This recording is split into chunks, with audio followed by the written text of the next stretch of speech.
Welcome back to another Saturday morning coffee episode on Alcove. I'm your host, Michael, and thanks for joining me today. I hope you got a nice hot drink to start your day off.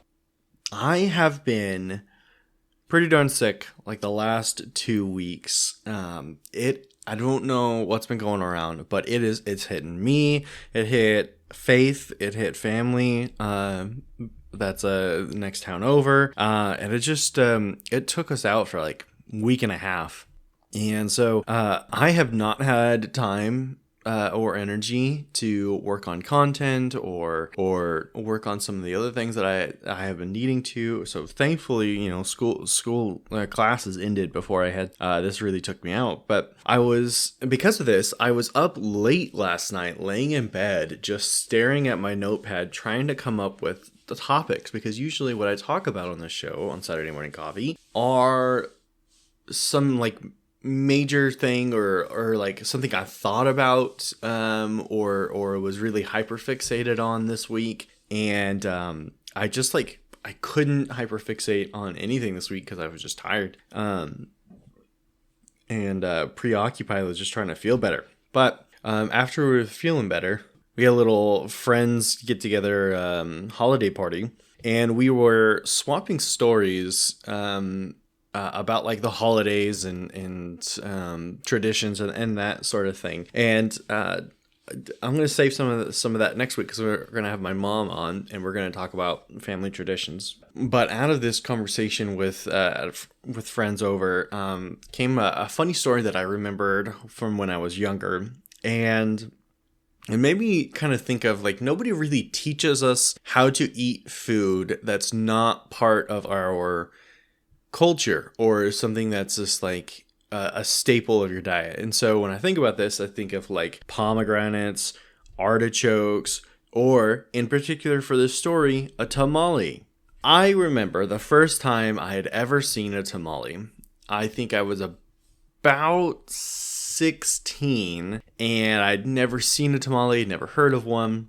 And we went over to a friend of my mom's house for like a extra Thanksgiving get together, and they had tamales there, and I was like, oh, well, I don't know what this is, but I love trying food. I'll take this. And me and my siblings all took one, and none of us knew how to eat it. And I was trying to see if someone else was going to eat a tamale and I could watch, but I couldn't get the opportunity to see anyone else eating it just because of the way the house was configured and we were sitting.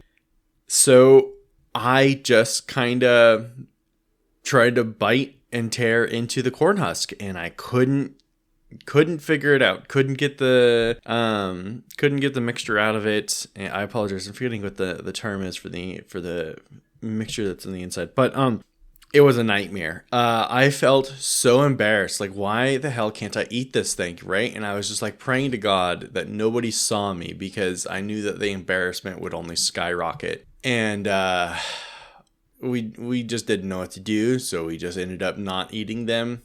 And it wasn't until I got into college that I actually figured out how to eat a tamale, but I was mortally embarrassed in this moment, and I hated it. Of course, it's got a really good laugh at the holiday dinner, and a lot of shaking the heads. But I stand by that. How are you supposed to know how to eat food that's not part of your culture? And that's my defense. Similarly, I feel like there are things that I really need help learning, and I probably could just watch a YouTube video and figure this out. But also at this holiday dinner, I realized I really don't know how to take apart a cooked turkey. I mean, I know how to slice up the breast and whatnot and break the legs off, but I do not butcher it very cleanly or very strategically, and so it turns into a mangled mess, which is just not great. But I realized while I was turning the rest of it into turkey broth that I really don't know what I'm doing, It's a problem. And speaking of turkey, moving into the meat and potatoes of today's episode. I mentioned last week that I was playing the new Indiana Jones game. Well, I 100%ed it already, and I have been obsessed with that game, and I'm so damn excited for DLC for it to come out and expand a story expansion. And it's made me want to go watch the movies and dive deeper into Indiana Jones. And I think I heard that there were even books, so I'd have to check this out. I wonder if it's just like what they did with some of the Star Wars books, where it's just like a novelization of the movie. Because that's not what I would want to read. I would want to read something that expands on the world. Anyways, I'm getting sidetracked from the main thing that I wanted to talk about here. And in the game, when you go to certain locations, 3 of them, you have to collect lost artifacts from Europe, Asia, and Africa. And this is kind of like a side quest puzzle thing to just soak up more of your time. But this got me thinking. I've been trying to think about how to implement something from Indiana Jones into the show, because I've just loved it and I thought it'd be a great opportunity to engage with the material. And so I thought about, what if we did a segment on lost artifacts of my life? And so I have 5. Yeah, I've got 5 artifacts from my life that I have lost at some point. And it's not just stuff like clothes or like a piece of electronics or something like that, but it's stuff of meaning and value to me, not necessarily monetary value. And so each one of these has a little bit of a story behind it. The first lost artifact of my life was a first series Digivice. This thing was kind of like, imagine a Neopet, but for the anime kid show Digimon. And in the show, the Digivice was the little device that they held that allowed their partner Digimon to digivolve into the stronger versions of themselves. Kind of imagine, if you're maybe familiar with Pokemon, that it's like Pokemon when they evolve into the bigger version of themselves. I had myself one of these, and like I said, it was kind of like a Tamagotchi, in that you got your Digimon and you got to interact with them, but you could do a couple other things with him. I can't remember the full suite because I was just a real young kid, and I adored this toy. And let me tell you, I want to buy a new one so bad, but every time I like am in a place to go buy myself a Digivice, they're always really hard to get. They're either like sold out, or shipping would be too expensive to justify it for myself. And so I've held off buying myself a Digivice as an adult, even though I want one just to put on like I have a shelf with like little mementos and stuff like that, and that's where I would put it for display. But this first series Digivice was so goddamn cool as a kid, just because I was obsessed with that show growing up. I loved Digimon. I thought it was the coolest damn thing ever, and I still think it's like one of the best kids cartoon shows, just because it's made for a young audience, yet it still deals with mature themes like depression, and I think it just communicates those really well to kids in a way that, like, in a very different way from what kids shows do today. So the way this artifact was lost was shortly before winter. It got put up on top of a shed. I can't remember if it got thrown up there or if it was set up there temporarily and then forgotten about, but I got left out in the snow all winter, and then I never saw it again. It just disappeared after that. I imagine what happened is like snow came down, got packed up, thrown over the fence or something like that. But that Digivice getting put up was the last time it was ever seen, and it makes me very sad. But our second thing that we lost of value in my life was the first master set of HeroScape. My parents bought me the first master set when I was a kid for this game. I've talked about it on the show quite a bit, but it's a miniature war game where you have hex shapes and you can fit together a battlefield, and then you have all these different aliens and people, like you seriously have everything from space pirates to American middlemen or a Minutemen to samurai. like Marvel's even released a set. Like it really is all sorts of characters from across time and space, and they're all coming together on this battlefield to do battle for Valhalla. And I had the base set of the master version, or the master set of the first version of the game. And as a kid, I had no idea what the hell this was or how to actually play it, but it was just really fun, and me and my brother tried to play it. Unfortunately, as we grew older, and my brother admitted to this, he started using the miniatures for D&D. And so, naturally, over time, all the miniatures disappeared. But so did all of the land tiles, all of the cards for actually playing the characters. It's all just mysteriously up and vanished through several moves, and the things getting packed up and moved around. Today, what remains is 8 of the water tiles and 1 card for one of the characters. That is all that remains from this master set way back when, and that came out in 2004. So like when I was 9 years old.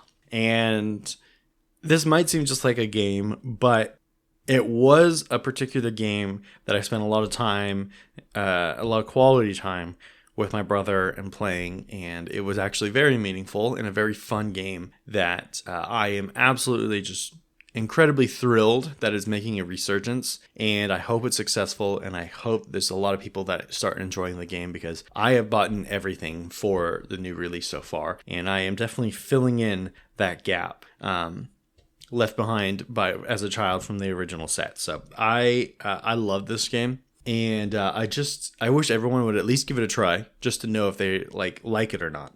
But I think that kind of wraps it up for Heroescape. Our next artifact of my life that is missing forever is the very first fantasy story that I ever wrote. And this one was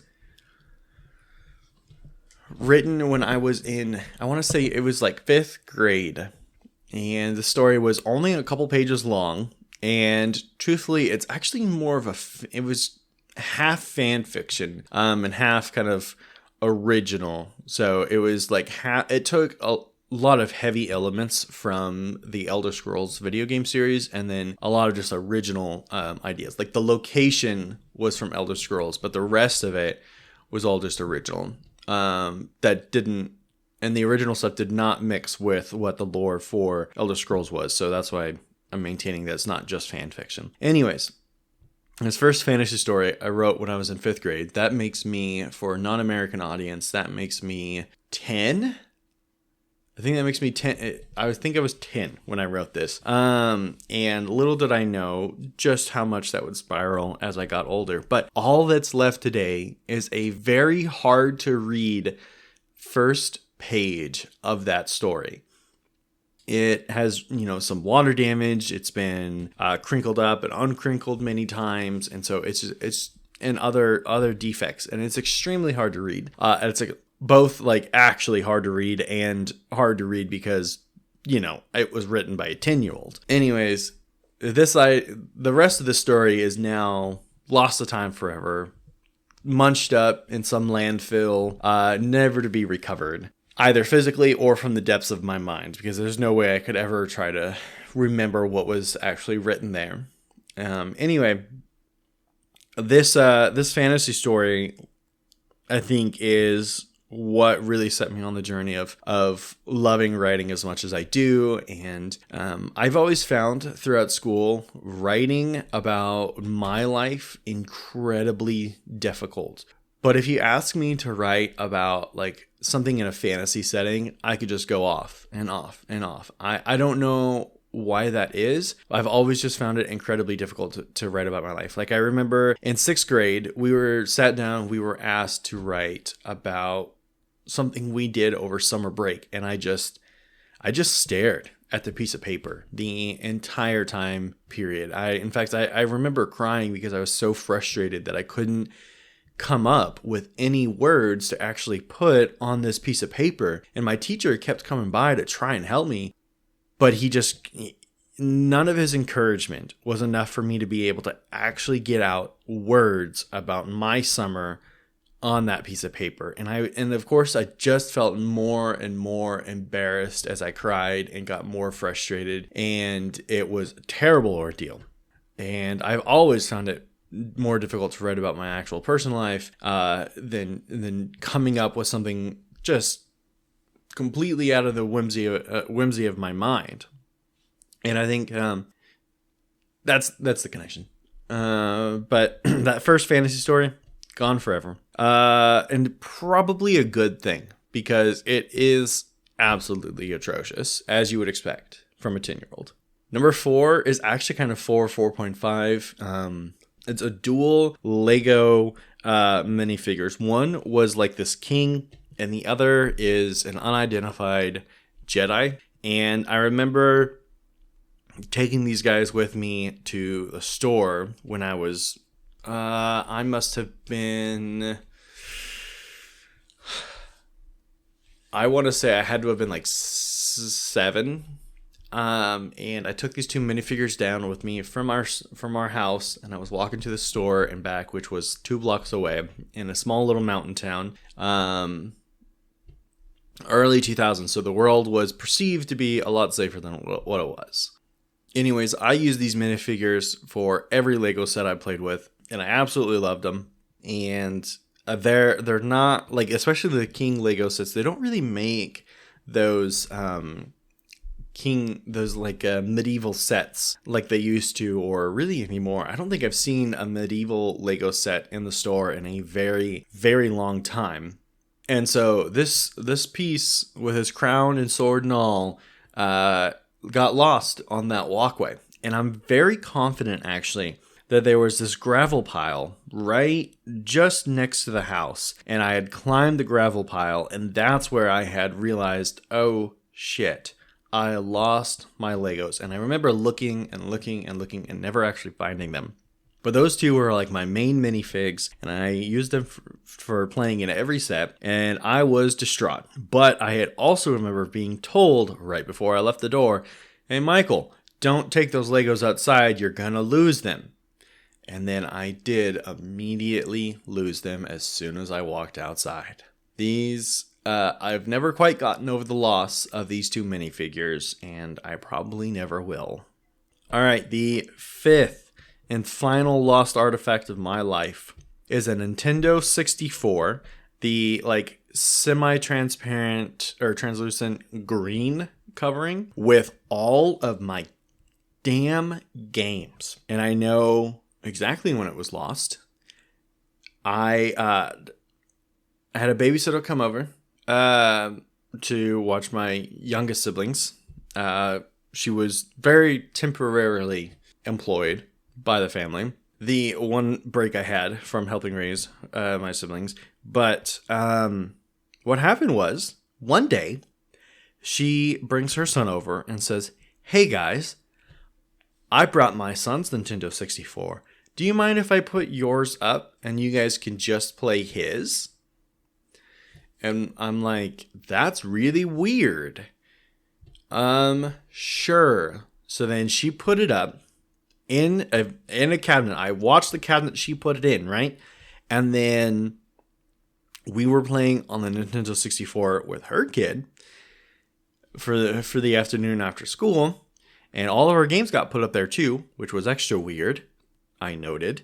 And after they left for the day, I realized the Nintendo 64 is gone. It's not in the cabinet.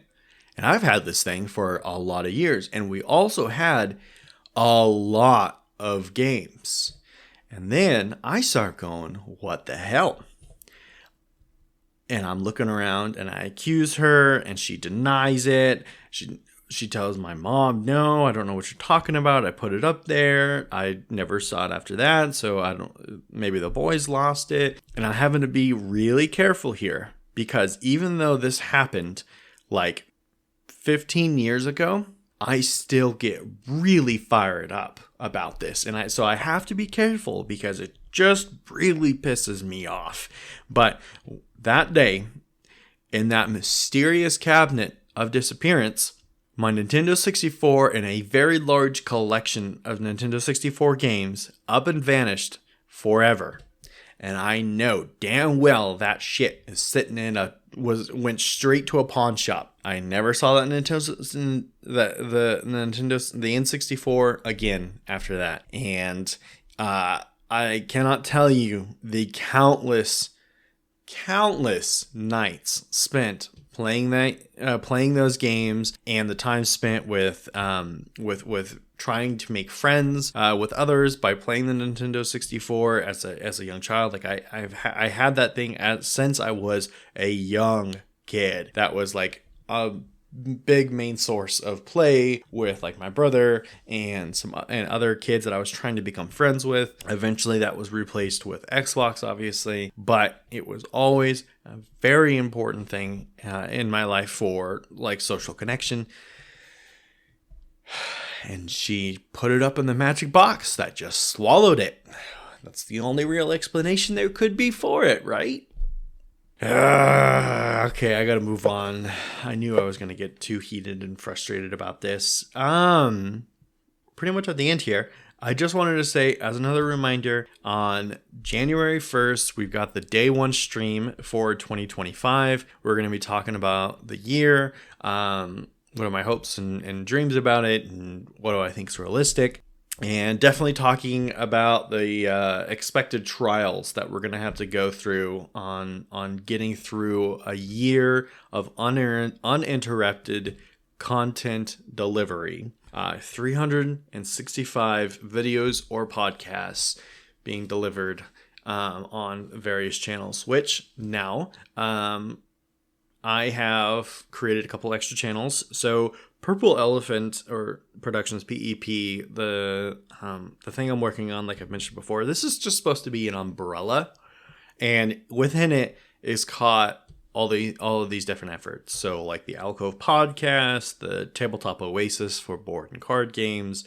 I've got other YouTube channels like Canvas Apron is going to be where I put all of the cooking videos now, and Gaming Too Late is where I'm going to be doing all of the gaming stuff. Previously, it was called Two Best Friends, and it was just a YouTube,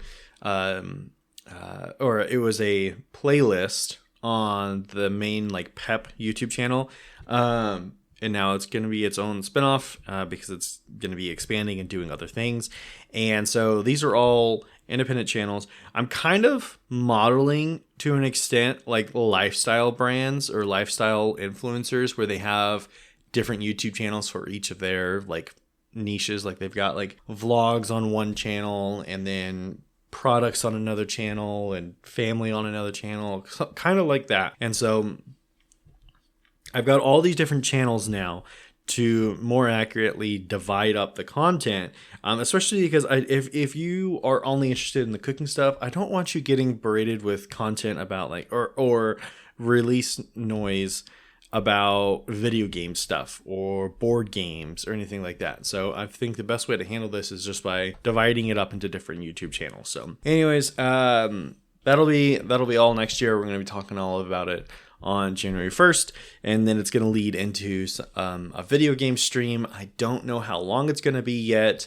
I need to look at that day, but I think the full stream in itself will probably be at least 3 hours, maybe a little bit longer. I still need to finalize the full plan for that day. But the last thing to leave you off with today is I have a song recommendation, and that song recommendation would be The Devil Wears a Suit and Tie by Colter Wall. Now, this is a very good song. It kind of crosses, it has that vibe of Don't Cross the Picket Line kind of thing. And solidarity amongst your peers. And it's just such a well-written and well-sung song. I think Colter Wall did an amazing job of really singing this song in a way I think just like kind of speaks to your soul a little bit. And so it is a very good listen. And I think it has its place among any country playlist or any kind of class solidarity playlist. And so for that reason, I hope you check it out. If you do, please let me know what you think of the song. And that's where I'm going to leave you off today.